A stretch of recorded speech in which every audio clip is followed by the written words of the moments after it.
Hello, good evening. Welcome to Aro Ling Cardiff. This evening, Ngakpa is going to talk to us about the Kathvanga. Good evening. The Kathvanga is a rich and fascinating item of Vajrayana Buddhist symbolism. Here on the title page, just for your information, really, I've got two transliterations of Kathvanga.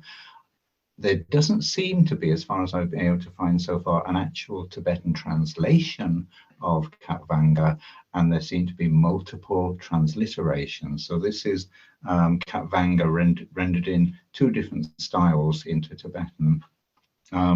The meaning of the word appears to be something like a club shaped like the foot of a bedstead, but we'll come back to that in a minute. That's the best I could get out of the Sanskrit dictionary. So if we go to the next slide, yeah, thank you.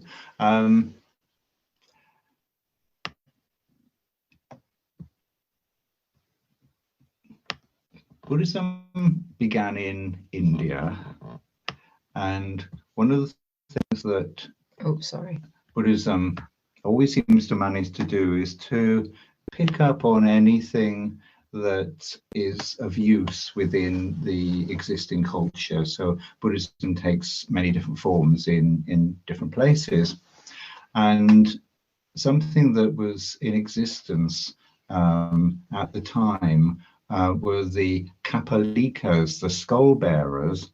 These were followers of Shiva, and one of the stories is that they may also have been people who were condemned to a punishment because of having inadvertently killed a Brahmin, and the punishment was to live in isolated places such as charnel grounds, carry with them this stick, and also the skull of the Brahmin that they'd murdered, and this sentence lasted for a period of 12 years. That's one of the stories behind the existence of the Kapalikas. So it was with this as a background that different aspects of Buddhism developed in India, and this was adopted as a form by some of the yogic practitioners who went to live in charnel grounds, wear animal skins, smear themselves with ashes from funerals, and they also adopted the Kathvanga as one of the aspects of their appearance. The Kathvanga was seen as the attribute of a wanderer, somebody with no fixed home. In terms of Buddhist practice, we're not here to set up home in samsara. So we go where we need to go, and we do what we need to do as practitioners. So it's not setting up a comfy home somewhere. So the Kathvanga has practical uses as well as symbolic uses. If you're living a life like these people did, it was a staff to help you walking in rocky places. It helped to keep wild animals away if you ever ran into any of them, and it can also be used as a central pole for a tent, especially for Chödpas who set up their chöd tent for practice. So this is where Buddhism picked up the idea of having the Kathvanga as a symbol. Obviously, as it develops, the symbolism becomes Buddhist. I don't know, and I haven't looked into what the symbolism would have been for followers of Shiva, but from here on, we look at symbolism in terms of Buddhist practice. So if we go on to the next slide, I hope you can see these well enough. These are images of Padmasambhava and Yeshit Sogyal, and in both cases they are carrying a Kathvanga. When the Kathvanga is seen like this, held in the crook of the left arm of a yidam form, it represents their inner nature. It represents their consort. So I'll say a bit about the symbolic aspect and the aspect of practice that we have here, because this is an important aspect of understanding how the Kathvanga is used in this symbolism. Buddhism sees men and women as entirely complete in terms of possessing method and wisdom aspects. Method being the lived embodiment of form, and wisdom being the lived embodiment of emptiness, and together you have non-duality. But we may not be entirely convinced of this or certain of this, and the way this is viewed is that men are externally method and women are externally wisdom, and men are internally wisdom, women are internally method. So each is a reflection of the other. So together and shown together with their Kathvangas, the Kathvangas represent this apparently occluded aspect of beings. And in terms of personal practice, when you practice with a partner, your partner is reflecting to you those aspects that are currently occluded. So a female practitioner is reflecting the male practitioner's occluded wisdom aspect, and the male practitioner is reflecting the female practitioner's occluded method aspect. And as these become realized, then these become the realization of non-duality, the non-duality of method and wisdom. So the Kathvanga here is the consort. The Kathvanga here, for a solitary awareness being, the Kathvanga is symbolic of the consort. If we move on to the next slide, I've borrowed these Kathvangas from Robert Beer's book on the oh, sorry, I was trying to make it bigger. Symbolism. And not all Kathvangas that you see contain all the different symbols. So there's quite a collection here.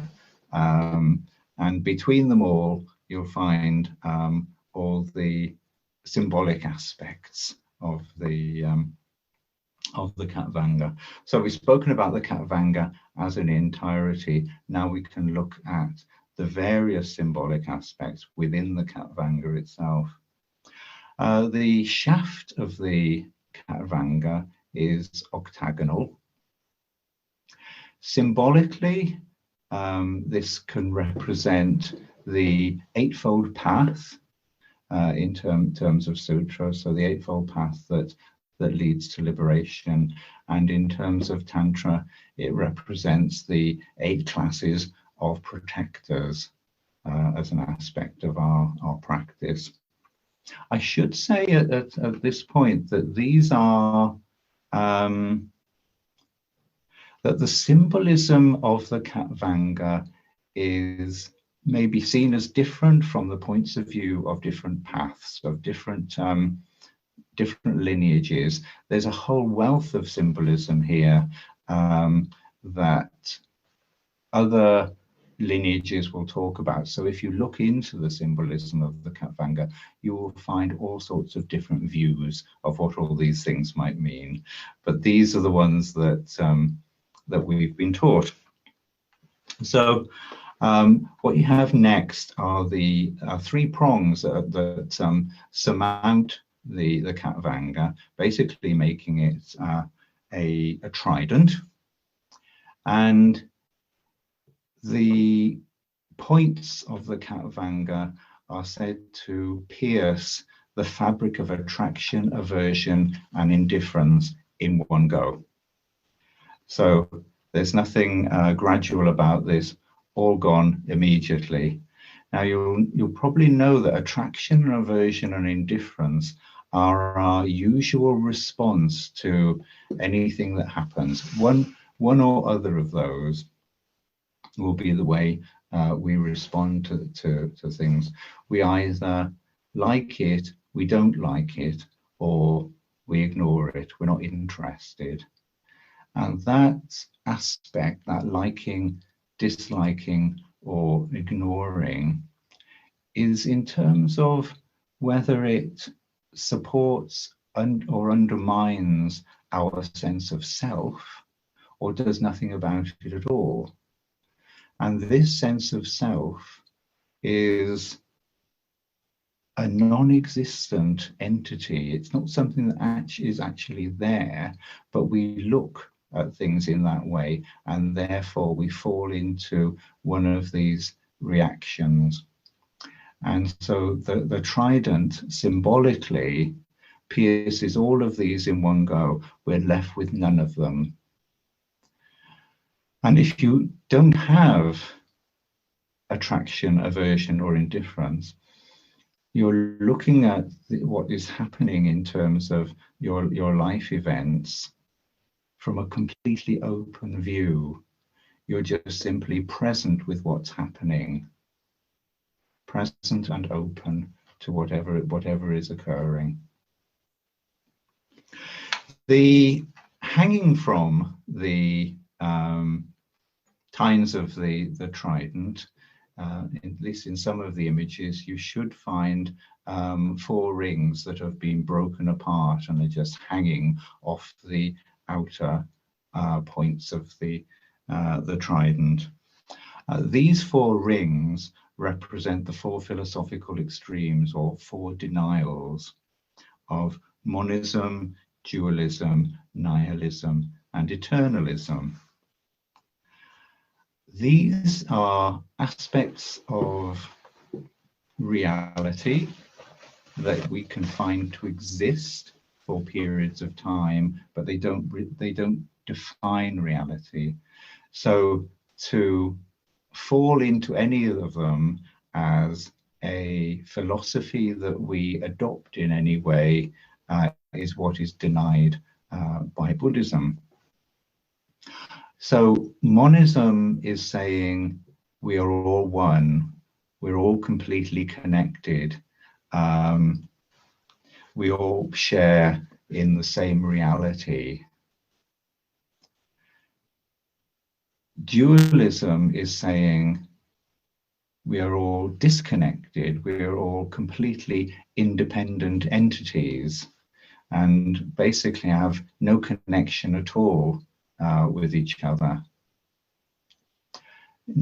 Nihilism says that basically nothing matters, nothing means anything at all. And eternalism, everything matters, everything has meaning all the time. And as I say, these are aspects of reality. Sometimes something is meaningful and sometimes not. Sometimes we are interconnected and sometimes not. So they're all aspects of reality, but none of them is a philosophy that we can safely adopt as a permanent entity. We might want to adopt things as a permanent entity because often going to an extreme is a source of comfort and security. So if we say everything has meaning, then we're looking at things in terms of everything is being guided from the outside in some fashion, whether we understand it or not. So that moves into belief in a God who is guiding our existence. And that leads to perhaps a sense of safety and security. But it doesn't match with reality, because sometimes things don't have any meaning.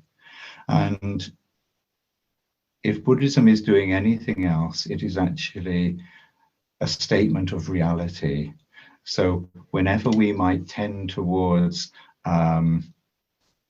one of these extremes, or one or more of these extremes, Buddhism is there to sort of push us back onto the path, the middle way, where things aren't obviously secure. Although sometimes I do think eternalists have more fun. This thing happens, it means something. But you can't guarantee any of that. So that's all part of trying to find comfort again. It's in a way, it's a bit like when we talk about attraction, aversion, and indifference. We're trying to find security. We're trying to find comfort. On the top of the Kathvanga, on the top of the points of the Kathvanga, we have they're on fire, basically, and this is the wisdom fire that destroys all sense of self-protection, all sense of justification, and all sense of referentiality. Again, it's quite violent, direct, and immediate. We're looking at the self that we're trying to protect, that Buddhism says, you're making this all up anyway. There isn't a self like that there. Referring everything back to that self, that doesn't work either. And justification is fantastic thing, justification. It's like the scaffolding that we put around our emotions. It's when we're not only angry, it's when we say anyone would have been angry. Mm-hmm. So we not only have an emotional response to the situation, we are defending that emotional response. We're not practicing in terms of the emotional response. We're fixating it in some fashion, and that's justification. So if we pop the bubble of justification, we at least get back to seeing, well, I've got this anger. I need to do something about that, not to hide from it or to imply that anybody else would have it as well. So it's a fairly wrathful implement, the Kathvanga, if we take it as a point of practice. Now, it might be, well, it's easier to see on some of these images than others, but there are three heads on the Kathvanga, and they are a skull, a rotting head, and a freshly severed head. And the skull represents Dharmakaya. The rotting head, a lot of energy in rotting, represents the Sambhogakaya, and the freshly severed head is our place in the world, is the Nirmanakaya. And these are pierced right through the middle by the Kathvanga shaft, which is also a statement that all of these three are one, as we heard from Ngakma Nor'dzin previously when she taught on the three spheres of being. They're all one, but here we have them displayed so we can understand them as separate entities. Now, there's a quote here from Ngakchen Rinpoche on this subject, so I thought this was quite interesting. The three heads with their associated meanings are known as the tantric joke. Usually we think of the three kayas in exalted terms, but here they're depicted in what might be thought of as in ordinary societal terms as a gross manner. Nirmanakaya is a freshly severed head. We don't even begin with a living form. We're already dead. This means there's no hope for duality, and the hope gets increasingly less. This is the vital, lively, and ironic humor of Vajrayana. Next slide, please. There's another collection of Kathvangas, also from the same book by Robert Beer. But we move on to another set of symbolism. Somewhere along the shaft of the Kathvanga, you usually find a tearbum or treasure vase. And it's symbolic of wealth and enrichment.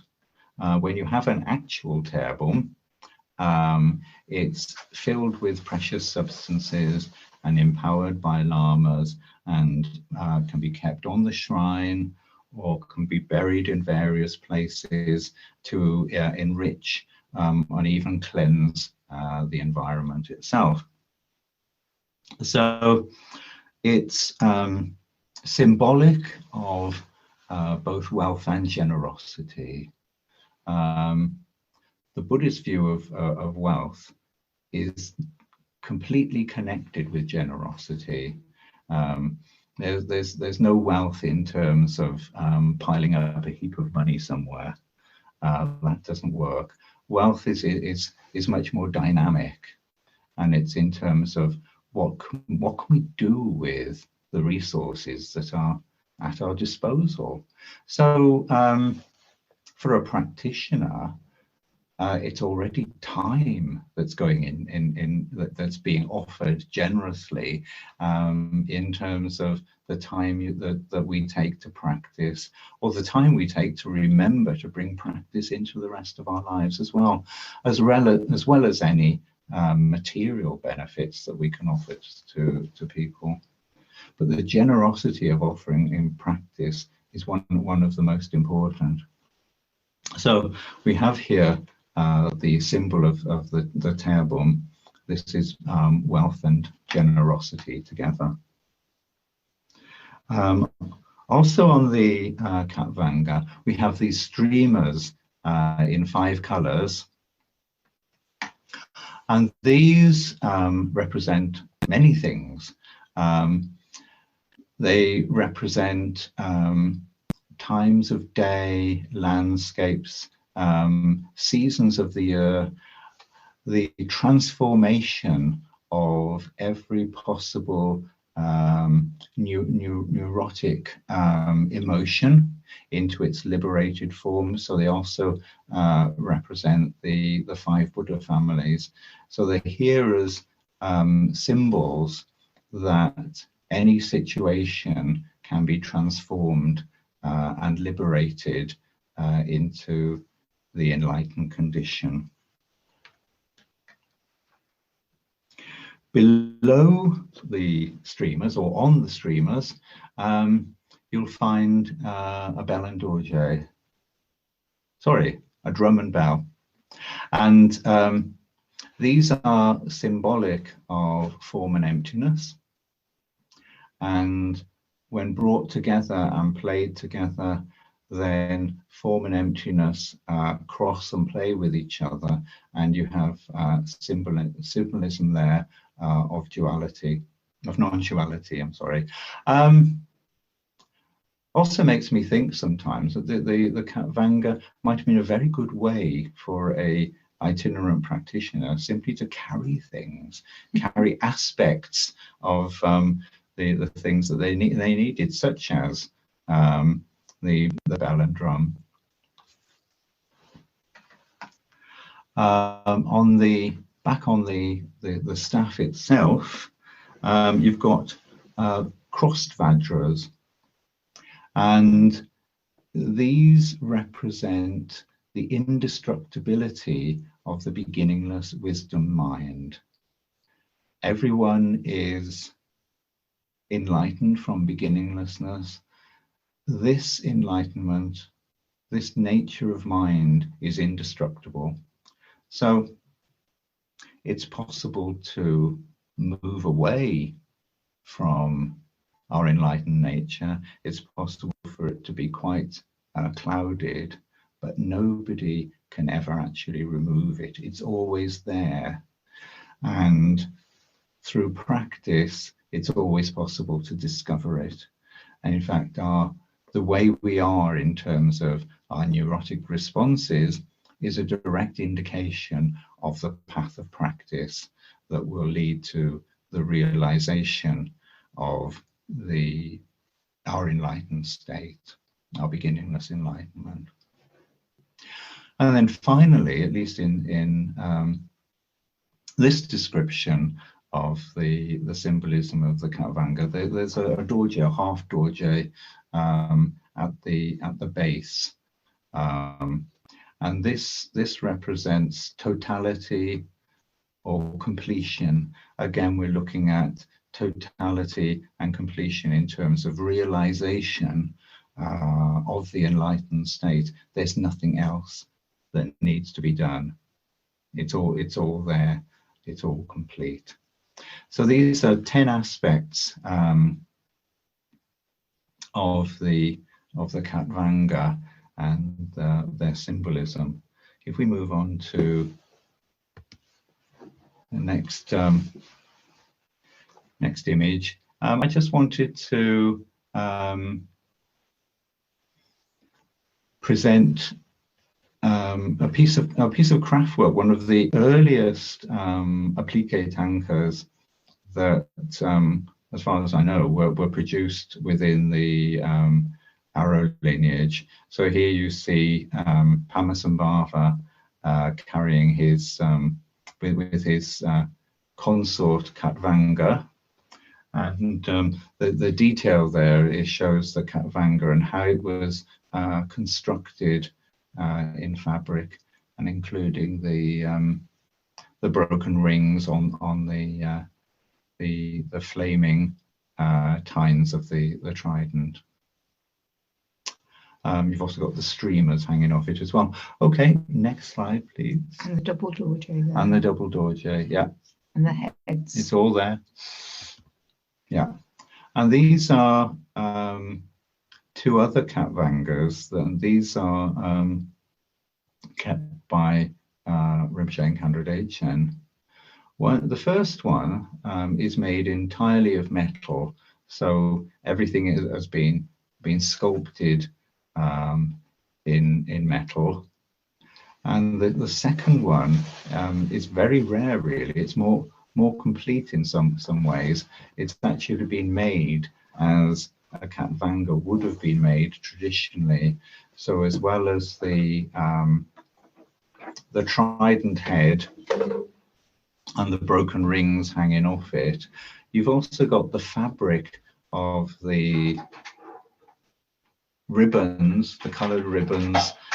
You've also got the drum and bell that are attached to the streamers. I'm not sure that they can be seen in this image. I think if I had my time over again, I'd take a different photograph, but there it is. So these are held by the lineage. It's said that every yogi and yogini should own a Khatvanga, at least in pictorial form, so that we have one somewhere and we all know what it represents. So add it to the shopping list. Yes, we will put it on the shopping list.